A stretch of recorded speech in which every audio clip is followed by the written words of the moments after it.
me do All it right. too. It all depends. Oh, I just want a photo with All right, everyone. paper and What's wrong with my mic? There we go.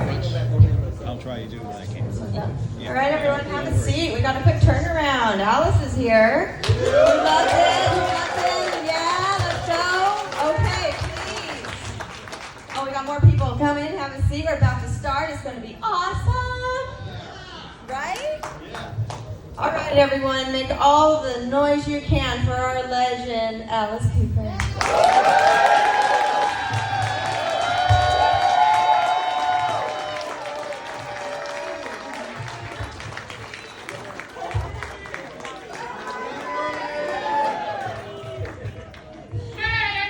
All right. No math questions, okay? Welcome back to Days of the Dead. Such an Thank you. honor as always. Oh my goodness. Hey Alice, welcome to my nightmare. I've heard that somewhere. Thank you, John. All right, sir. I like to start this off. I've never interviewed you before. I would love to start this off by asking you about your musical journey. Please tell me how you got involved in this. I like every other kid, when the Beatles came out, I was 15 and I was painting our house, and the radio was always on. All of a sudden I heard, "She loves you, yeah, yeah, yeah." And I went, what was that? It was totally different. Nobody sounded like that. And I found out who the Beatles were and called to my best friend. I said, "We got to start a band right now." I really didn't want to do anything else. I didn't have any other future plans to do anything, but the Beatles were such an inspiration because they were such good songwriters. You know, they just wrote. To this day, young bands come up to me, metal bands and stuff like that, and they go, "What should we do?" I go, "Listen to the Beatles." And they go, "Why?" And I said, "Because they write songs. They don't write just riffs. They write pure songs." I said, "So I get it. You're angry. You're 17. You're angry. I get it. Write a song about it, but don't just write a riff and yell at me." I said, write me something that I can hang my hat on. That's a real song, and it's very hard for them to do. Very, very hard to do. So we're at a horror con. We all love horror, of course. One of my favorites happens to be Freddy's Dead. Freddy's Dead. Can we please talk about how that came into your life and your involvement? They asked me to play Freddy's father, and it was the hardest thing to do when you're doing a horror movie is not laughing, because he's going to put a straight razor through my eye in 3D, and every time we get ready to do it, I go, okay, let's go, and then he'd go. Start laughing. I go, okay, let's do it. And then he'd get ready to go, and I'd start laughing. So, horror movies are great when you see them because they're all edited and they look great. And then, in 3D, the thing comes through and I bleed to death and all that. But not laughing is the hardest part because it's so over the top. And I would go to movies with Rob Zombie. We would tour together and then go. And we'd go to horror movies and just laugh all the way through them, because I kind of we both look at horror movies as comedies. They're so absurd and over the top that they're comedies. And then by the worst part of the movie, I look over and he's always asleep. This is everything. And then, of course, you did songs for Friday the 13th 6. Yeah. Love that soundtrack, right? He's back, right? Can you talk about that a little bit? That song was #1 in Europe, in Sweden, Finland, all those Nordic countries, and they wouldn't allow the movie in. They allowed the song, but not the movie, because they didn't like splatter movies. They would. In fact, if you came across the border with, DVDs, they would take them because they didn't allow splatter at all. And of course, later it's changed. Contraband, okay. Yeah. But it was so weird that the song was #1 and they'd never seen the movie. So, But it's a great song, though, it's right? a really good song. Movie or not? I actually wrote that with the guy that did all the Madonna songs. Really? Don Kelly, yeah. Really? Yeah. So one more question, and I'm going to turn it out to our lovely audience. What's your songwriting process? Like when you're going into a new song, like what's your method? Almost every Alice Cooper album is a story. You know, it starts with a thing and ends with a thing, and all the things that happen in between are part of the story. Like the stage show. The stage show is that too. You know, Welcome to My Nightmare is a little boy that can't wake up out of the nightmare. So all this stuff is going on. You know, every show's like that. So every album should be like that too. So we pick a subject. Let's say, you know, well, Nightmare is a good example, or A Brutal Planet, you know, or something like that. A Last Temptation. Write the storyline first, and then we start saying, okay, now what would happen here? What would happen here? Who would, you know, I worked with Neil Gaiman on Last Temptation, and I told him the whole story, and then we just started putting the pieces together, how it would work, and what the finale would be on it, you know. And that's really how I work. If you were to come to me and say, I need a song about a rhinoceros and a giraffe on top of the Empire State Building, you know, I'd go, do you want it to be funny? Do you want it to be romantic? Do you want it to be... Because I write songs that I need to know what you want in that song, you know. So that's how I've always written, you know. Or sometimes it's just a title. I was working with my guitar player, and there was a Bowery Boys movie on. And you know, they were talking, and Muggsy hits Satch over the head, and he goes, "School's out." Now, at the time in the 40s, "school's out" meant wise up. You know, "School's out." And I went, "What?" I said, that's great. You know, what a great idea, you know, wise up, school's out. So we wrote the song in, I don't know, 10 minutes, 15 minutes. And usually hits are written in 20 minutes. The songs that aren't hits are the ones you're trying to put a square peg into a round hole. You're trying to force it because you want it to work. Those songs never work. Wow. It's always the easy songs that work. That's amazing. Yeah. Amazing. Let's let the audience have it, huh? Right there. Hey, Coop, when are you going to stop playing with our emotions and do Monster Dog 2? Yeah, Monster Dog 2. Okay, let me tell you about Monster Dog. I had just gotten sober, and it was 1982, 83. And my manager and I, Shep, who's been my manager for 55 years, we still don't have a contract with each other. And I said, I've got to do something where I can see if I can work sober, you know. And so that we were offered this movie in Spain, and they said they're only going to release it in the Philippines. You know, I said, oh good, I don't want anybody to see it, you know. Because I was going to be the lead, I was going to be the Clint Eastwood in this thing, you know. Usually I'm the bad guy, in this one I'm going to be the good guy. But I had to get up early every morning, know all my lines, and I had to be sober, which was great. That was fine. I did all that. Everybody in the cast and crew were drunk all the time. They all smoked cigarettes. I don't know why they had a fog machine, because there was smoke everywhere. You know. And the funniest thing about this movie was everybody in the cast was either English or American. So we spoke like this. When we got the movie back, it was, hey, how you doing over there? I don't know. They overdumped all of our, you know, broken English. And I sounded like a truck driver, you know, and I went, why would they do that?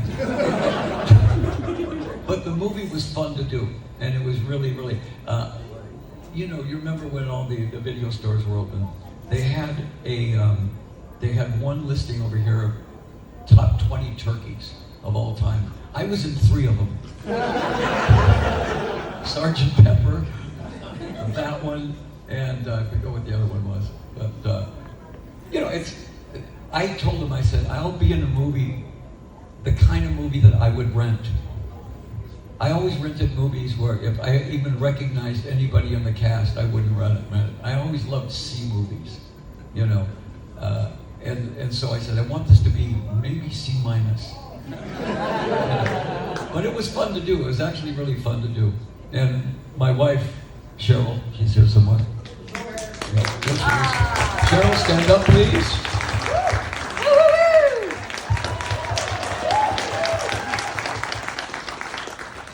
We are going on our 48th anniversary coming up. And Cheryl plays all the, if you've ever seen our show, Cheryl plays all the characters in the show.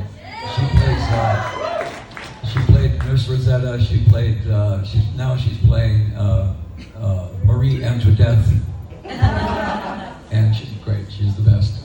But anyways, when I got home from doing Monster Dog, I opened up my suitcase and smoke came out. Because all my clothes had absorbed all the smoke from that 3 or 4 weeks that I was there in Spain. We had to throw all the clothes out. You know, did you start smoking? I went, no! But Monster Dog, please, if there's a Monster Dog 2, that would be a tragedy. So we might do it. In the back in that black hat.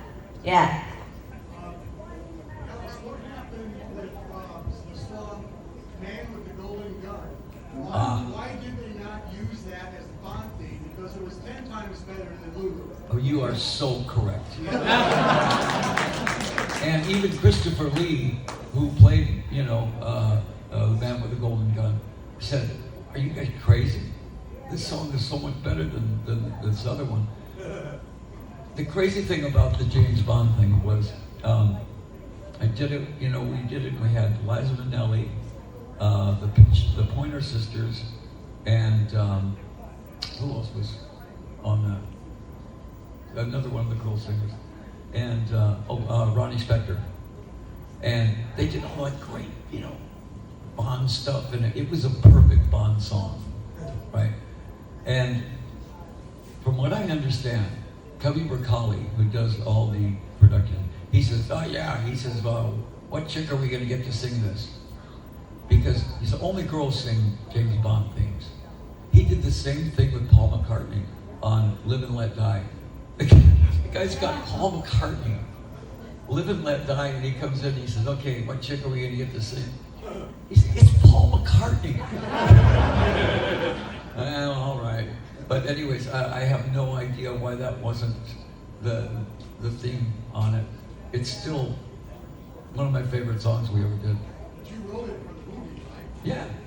Oh, yeah. Yes, sir. I was like hanging out with John Lennon in the 70s. Was the Midnight Vampires Club, I think it was? Yeah, he was an original vampire. Yeah, Okay. yeah. So let me understand. Of course, the Hollywood Vampires now is a band with Johnny Depp and Joe Perry and myself. And the way it came about was that we were doing Dark Shadows in London, and I was telling Johnny about the drinking club, the Hollywood Vampires, that we met every night at the Rainbow, and it was John Lennon, Harry Nilsson, Mickey Dolenz from the Monkees, Keith Moon. Right there is. I can tell you 100 stories about Keith Moon, and anybody that knew him could tell you 100 different ones. But these are the guys that met every night and just drank. So they called us the Hollywood Vampires because the waitress says, all I ever do is see you at night and all you do is drink. You're like a bunch of vampires. And I go, oh, okay, we're the Hollywood Vampires. Ringo was in it also. And then there were certain guys that showed up. Jack Nicholson was always there, and John Belushi was there, But John, I had Harry Nilsson on this side, and John on this side. They were best friends. If he said white, he said black. If he said Democrat, he said Republican. And the more they drank, and everyone said, sit down. Sit down, Harry. Sit down, John. And John, always wanted me to get political. And I said, John, you're trying to save the world. I'm just trying to entertain them. But he was very political, but very smart, very funny, and one of the great tragedies, I think, of all time. But brilliant guy. All the Beatles were really, really special people. Paul McCartney, nicest person ever.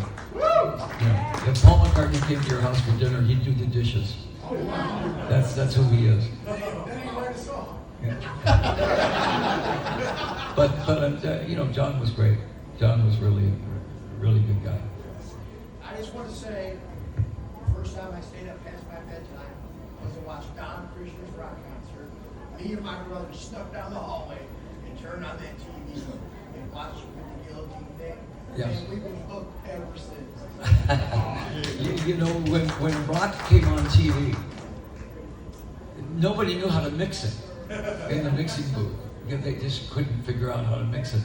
And so it sounded awful on TV, real rock, real hard, live rock and roll. But we were the first ones, I think, that was on. We were the very first band that was on Midnight Special, I think. And yeah, all those shows. But they were fun to do. They were really fun to do. For Halloween, we did $1 Billion Babies, and my grandma's like, man, you can't put that crap in the window. And that $1 Billion Babies was light compared to some of the other stuff. I said, Mom, it's either Alice Cooper or Black Sabbath. Oh yeah, they're good buddies. All right, right there. Yeah. Do you have any thoughts or stories on playing with Susie Quattro recently? Susie is great. We grew up together pretty much in Detroit. When our band didn't fit in LA because that was Doors country, and they were our best friends with the Doors. We didn't fit in San Francisco because we weren't groovy enough, New York, we didn't fit in there. We ended up going to Detroit, where I'm from, hometown. And the first band I saw, we were at a big festival, nobody had ever heard of us, was the MC5. And I went, wow, this is a show band. The next band I saw was Iggy and the Stooges. They were on before us, and I went, uh-oh, I've got competition. Because Iggy was amazing. And the band was just so guttural, And then we came on, and nobody had ever heard of us, but we were just devastating that night. We had 200,000 people, and nobody had ever heard of us, and they went, what was that?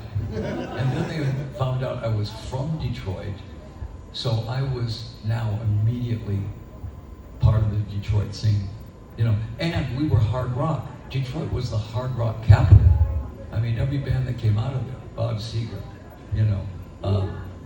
every band, and she had a band with her sisters, the Pleasure Seekers, and we did tons of shows with her. And then recently she says, I want to do, what was the song?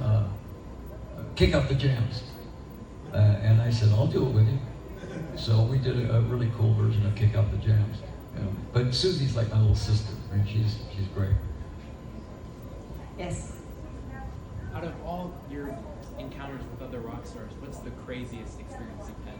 Well, there's crazy, and then there's Keith.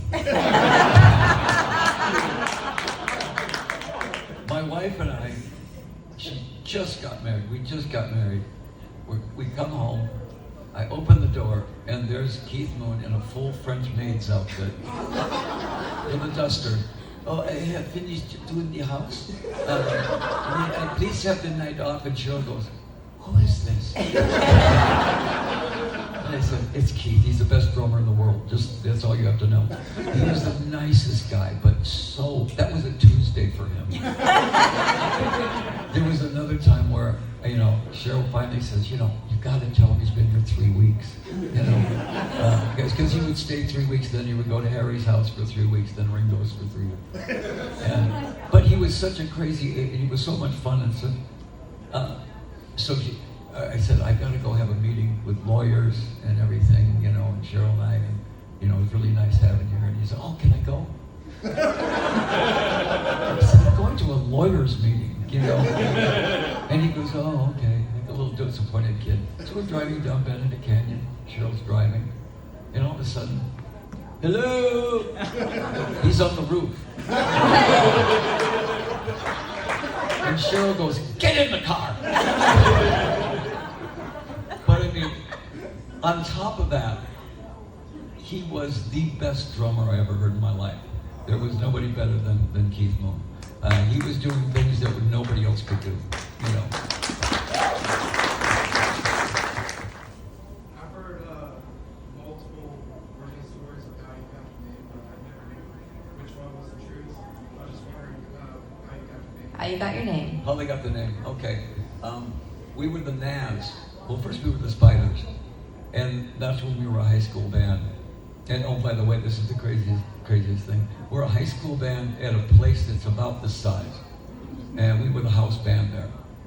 And it's called the VIP Club. Now, back then, big bands from England didn't do arenas. They did clubs like this, but they did them every night. So we opened for the Hollies, we opened for them, we opened for the 11th Spoonful, all these different bands would come through. And at one point, the promoter, he says, Yardbirds are coming in next week. And I went, because we were the Yardbirds band. We did all Yardbirds songs. And I went, what are we gonna do? So they're at the back, like those people who are back there. There wasn't even dressing rooms. And we go on before them and do all their songs. And they're back there going, and then they got on stage, and we were pretty good. They got on stage and blew us off the stage because they were the Yardbirds. And that was Jeff Beck when he was 20. So he was, you know, I mean, you can imagine how insane the guitar player he was when he was 20. And we became friends ever since after that, because I talked to him. Remember that little band that opened for you? But the name, we were the Naz, and we found out that Todd Rundgren had a band called the Naz, so we had to change the name. And we thought, so many great names. We thought maybe the Husky Baby Sandwich. And all these really gruesome names. And then we said, wait a minute. Let's go the other way. Let's call ourselves something that they're not expecting at all. And I was thinking of Betty Crocker, but I came out with Alice Cooper, because it was an all-American little old lady that makes cookies for everybody, at the end of the block. That's an Alice Cooper. I said, that's who we should be, with this image. Alice Cooper. And there won't be an Alice Cooper in the band. That's just the name of the band, right? So that stuck, and it worked. People really, and then people started calling me Alice. They said, well, Alice, I was the obvious character that was Alice. And that's how I became Alice. I finally changed my name and everything. But originally it was to shock every parent in America, and it worked.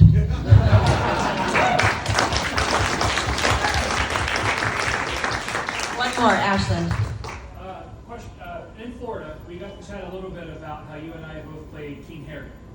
And I'm wondering what got you to say yes to that, and how much creative control did you have of making that character your own? Oh, which one was that now? King Herod. And Jesus Oh, Christ. King Herod. Yeah. Well, Tim Rice was a friend of mine. And when they did the re-recording of Jesus Christ Superstar 10, 15 years before that, I played Herod in it. But I did it pretty straight, When we did this, they asked me to do it, and I went, they always make Herod a roly-poly kind of goofball, right? I said, Herod should be arrogant. He should be very condescending, Alan Rickman, kind of. And so I said, I'm going to think Alan Rickman and Alice Cooper as Herod. So, when you first see him, he comes out and he's got his gold. And he sees Jesus, and he just kind of, oh, him. It was all about him. It was not about Jesus. And that's how Herod would have been. He would have, I'm the king, he's not the king. Now the horrible thing about this is you get one chance at it. It was live on NBC for 100 million people. You had to get it in the first take. Everything, all the choreography and everything. Everybody in the cast had 4 months. I had 2 days. Because I was on tour.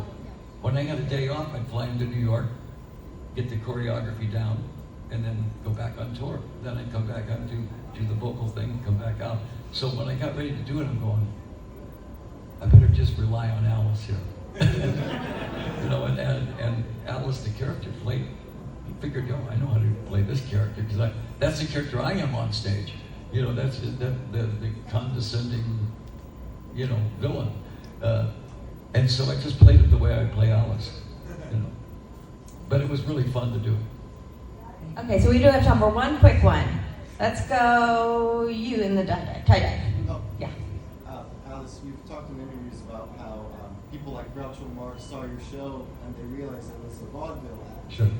Were you always inspired by vaudeville, or is it something you looked at as you continued to develop your stage? I always liked the idea of rock. You know, my first idea was, and Dennis Dunaway, my bass player, we were both art majors. And I kind of looked at rock and roll going, I love rock and roll, but how come there's nothing visual going on? You know, you'd see these great bands and just nothing, there's a big blank canvas behind them. And it just occurred to me that make the lyrics come to life. You know, the first thing you got to be, if you're going to get anywhere up there in that echelon, first is the songs. If you don't have the songs, if you don't have the cake, you can't put the icing on it. So we spent 8 hours a day on the music and 1 hour on the visuals. Because we were up against Led Zeppelin, we were up against the Stones, everybody. So you better be a great band to start with. All of our effort went into that. The theatrics kind of came natural. If you're going to say, welcome to my nightmare, give them the nightmare. Don't just say it, you know. Make a bed come out. Make it look like a nightmare. Have dancers come out from under the bed. Cheryl was one of the dancers in that show. And, you know, give the audience a full story. And Groucho came and he saw it as vaudeville, because it kind of was like vaudeville. Dali saw it as surrealism. And so to him, it was, well, Dali, everything was about him. So he saw it and figured, well, I'm responsible for this show. And in a way he was. Dennis and I were both art majors and Dali was our hero. So when he came and saw the show, he said, it's surrealism. It's surrealism. You know, everybody had a different take on the show. So, but when Groucho came, he would then bring his friends that were all vaudevillians. Jack Benny, George Burns, Mae West. They're all on the side of the stage. The audience is horrified. And they're out there going, yeah, Gracie and I, 1929, we had a guillotine act, and you know, they had seen everything. They weren't shocked at all about anything that we did, you know, which was kind of cool, because they were the real golden stars right there. Those people were Fred Astaire. People like that would come to see the show. And it complimented our dancers. Fred Astaire says, dancers are great. Can you get a better compliment than that? You know. So, Thank you so much for your time. This has been wonderful.